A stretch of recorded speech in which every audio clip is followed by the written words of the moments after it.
예, 오늘은 오래간만에 우리가 상품을 선택을 할 때 어떤 기준으로 선택을 해야 되는지, 그리고 주가 하락 때는 어떻게 우리가 상품을 선택을 해야 되는지를 한번 살펴보고자 합니다. 보통 우리가 주식을 가지고 있을 때는 지수가 하락할 때는 어떤 방법들이 몇 가지가 있죠. 그 방법 중에서 저번에 제가 동영상으로 만들어 놓은 것처럼 아, 가지고 있는 걸 일단 파는 거가 있고요. 그리고 인버스 ETF를 매수하는 전략이 있고, 선물을 매도하는 게 있어요. 선물 거래자라면 선물도 매도할 수 있죠. 그리고 또 하나는 주가지수 풋옵션을 매수하는 방법이 있습니다. 물론 풋옵션을 매도하는 방법도 있죠. 근데 이제 통상적으로 이제 풋옵션을 매수를 하는 그런 방법들이 있어요. 근데 이 네 가지, 다섯 가지죠. 매도까지. 가지고 있는 주식을 매도하는 그런 거까지 생각을 해보면 다섯 가지의, 네 가지의 방법이 있는데 이 네 가지의 방법은 단점이 하나 있어요. 그게 뭐냐면 지수가 안 떨어지면, 주가가 안 떨어지면 손해가 나요. 대표적인 게 풋옵션의 매수는 하락하지 않으면 하루의 시간 가치가 계속 사라지는 부분이 있고요. 인버스 ETF도 역시 마찬가지로 안 떨어지면은 수수료를 좀 내게 되고요. 선물 매도는 그나마 좀 남편에 속하죠. 선물 매도는 지수가 하락하지 않으면 평균을 유지하는 건데, 그나마 이 네 가지 중에서 가장 선택하기 쉬운 것 중에 하나, 그리고 좀 안정적인 게 선물 매도예요. 선물이 선물 매도를 쳤으면 지수가 상승하면 손해가 나죠. 그래서 뭐 아니면 도예요. 잘 가만히 한번 생각해 보면은, 제가 지수가 하락할 거라고 생각해서 인버스나 선물이나 주식을 매도했고, 그리고 풋옵션을 매수했는데 지수가 상승했어요.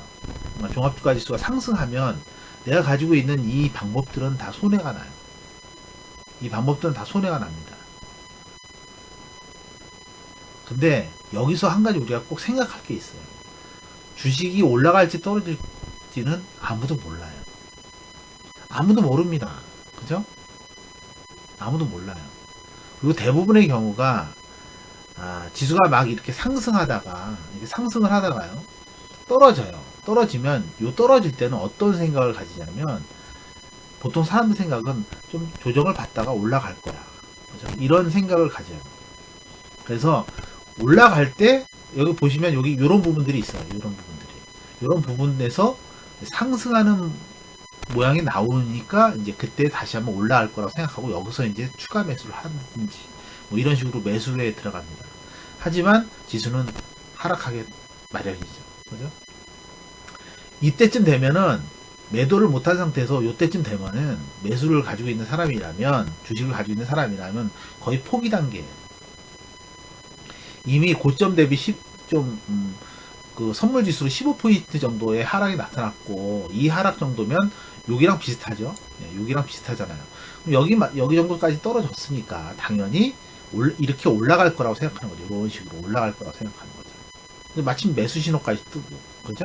그래서 올라가는 모양이 나올 거라고 생각하고 여기서 청산을 못 합니다. 선물 매도를 못 하죠. 그러고 나서 다시 한번 밀리면서 여기서는 이제 더 청산을 못 해요. 많이 하락했기 때문에 또 반등할 거라고 생각을 하는 부분이 있어서 버팁니다. 다행히 오늘 올라오는 모양이 나와서 다행히 요 정도까지의 손실로 마무리가 됐는데, 결론적으로 얘기하면 우리가 하락할 거라고 예상하고 하락에 베팅하는 경우는 상당히 드물다는 거예요.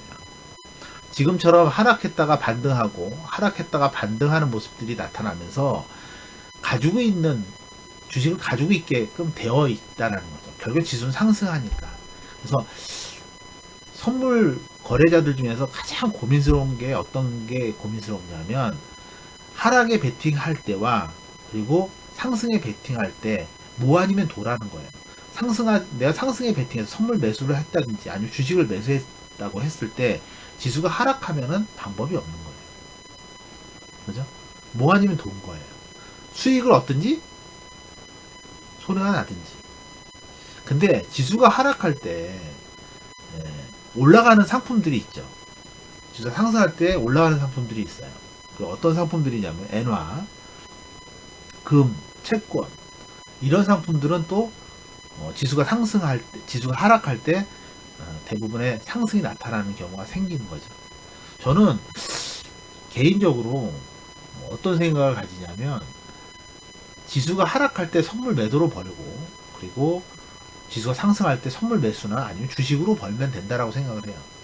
그래서 지수가 하락할 때 선물 매도로 수익을 얻고 다시 지수가 상승할 때 내가 가지고 있는 주식을 선물 매도를 청산해서 수익으로 다시 주식을 사서 다시 지수가 올라갈 때 내가 가지고 있는 종목도 올라가기 때문에 당연히 거기서 한 번 더 수익을 얻는다. 양쪽으로 수익을 얻을 수 있다라는 생각을 가지고 있었어요.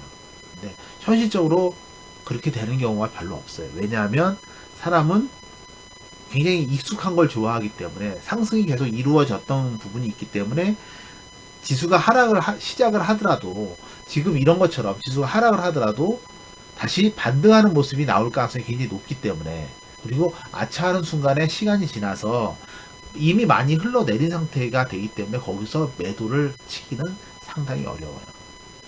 그러니까 그렇기 때문에 내가 자신 있게 지금이 선물 매도할 때다 또는 선물 매수할 때다 지수가 상승할 거다 지수가 하락할 거다 라는 생각을 가질 수 없다라는 거죠. 그리고 그게 맞지도 않을 뿐더러 맞으면 좋은데 맞으면 수익이 나죠. 근데 예를 들어서 지수가 하락하는 부분에서 요 부분이죠. 요 부분에서 내가 매도를 했다면 다행인데 여기를 만약 놓쳤다면 다음에 매도할 자리는 어디냐 이거죠. 그죠? 다음에 매도할 자리는 어디예요? 여기서 매도해야 되나요? 그죠? 여기서 매도해야 되나요? 여기쯤 되면은 이미 포기 단계예요. 이미 상승하는 모습도 나오고 있기 때문에 지수는 상승할 거라고 생각해요. 지수가 이렇게 올라가는 모양이 나왔기 때문에 지수가 상승할 거라 생각하고 여기서 다시 매도하는 사람은 없어요. 결론적으로 얘기하면 내가 못 맞힌다는 거죠. 근데 그래서 주식을 가지고 있는 사람이나 아니면 선물 거래나 옵션 거래나 아니면 선물 인버스 ETF나 뭐 이런 것들을 거래를 할 때는 내가 방향이 틀렸을 때는 손실이 난다는 거죠. 그 부분이 항상 생각을 할 수 있는 부분이고 대부분이 데미지가 그때 많이 맞죠. 대부분이. 근데 우리가 관심 있게 봐야 될 거는 이렇게 모아지면 도식으로 거래하는 게 아니라 주가 하락 시 상승하는 상품들이 있다라는 거예요. 그게 엔화, 금, 채권이라는 거죠. 이런 상품에 관심을 가져서 지수가 하락할 것 같은 느낌이 든다면 편입을 조금씩 해놓는 거죠. 금이나 엔화나 채권에. 조금 상품을 조금 늘려 놓는 거죠. 이런 거는 대부분 다 선물 상품이에요. 그죠? 선물로 상장되어 있는 해외 선물 상장되어 있는 것이기 때문에 누구나 다 거래를 할 수 있습니다. 증거금만 있다면.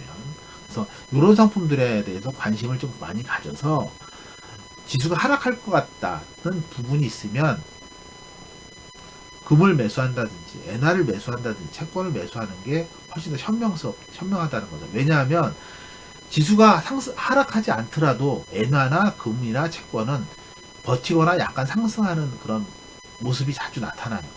그러니까 지수가 내 방향과 틀리게 상승을 하더라도 엔화나 금이나 채권은 현 상태를 유지하는 부분이 있고 만약에 내 계산대로 내 생각대로 지수가 하락을 한다면 주식이 하락을 한다면 엔화나 금이나 채권은 상승하는 모습이 나오기 때문에 모아지면 도가 아니라는 거죠. 그죠? 내가 선물 매도를 해서 상승을 한다면 손해가 나지만 이런 상품들은 지수가 하락하지 않더라도 버텨주는 효과가 있기 때문에 차라리 선물 매도로 강하게 하기보다는 이런 상품에 지수가 하락할 것 같은 느낌이 든다면 이런 상품에다 투자를 하는 게 제가 생각하기에는 좀 현명한 것이 아닌가 그런 생각이 들어요. 다시 한번 말씀드리지만 주가 하락 시에 선물 매도나 인버스 ETF나 풋옵션을 매수한다든지 아니면 지금 가지고 있는 종목을 매도하는 것보다는 차라리 엔화나 금이나 채권을 매수하는 게 오히려 현명한 선택이 될 수도 있다라는 것이죠. 그걸 오늘 잠깐 말씀을 드리고, 지금은 지수가 좀 이제 정리가 되고 올라가는 모습이 나오고 있어서 그나마 좀 마음이 좀 편한데, 지수가 이렇게 급하게 하락할 때는 대응이 어려워요. 그죠? 대응이 어렵습니다. 현재 삼성전자가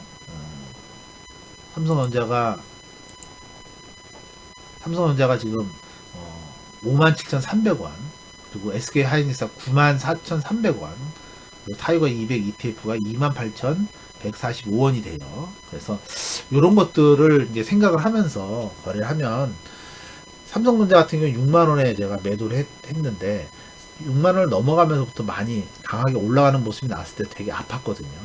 네, 운 좋게 또 떨어져 줘서 55,000원에서 55,000원인가요? 조금 낮은 단가에서 제가 추가 매수를 할 수 있었었죠. 그러니까 이게 떨어졌다가, 지수라는 게, 주식이라는 게 떨어졌다가 올라오기도 하고 이런 걸 반복을 하거든요. 그때 돼서 정확하게 맞출 수가 없어요. 싸다고 생각하는 그 시점에서 매수하고 이런 것이 되게 어렵습니다. 그래서 가급적이면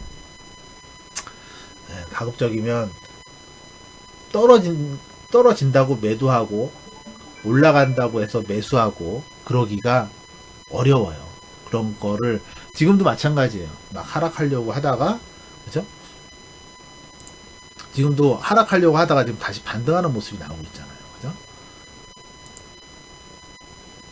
네, 이런 모습이 나오고 있는 거예요. 떨어지려고 하다가 올라가는 모습이 나오잖아요.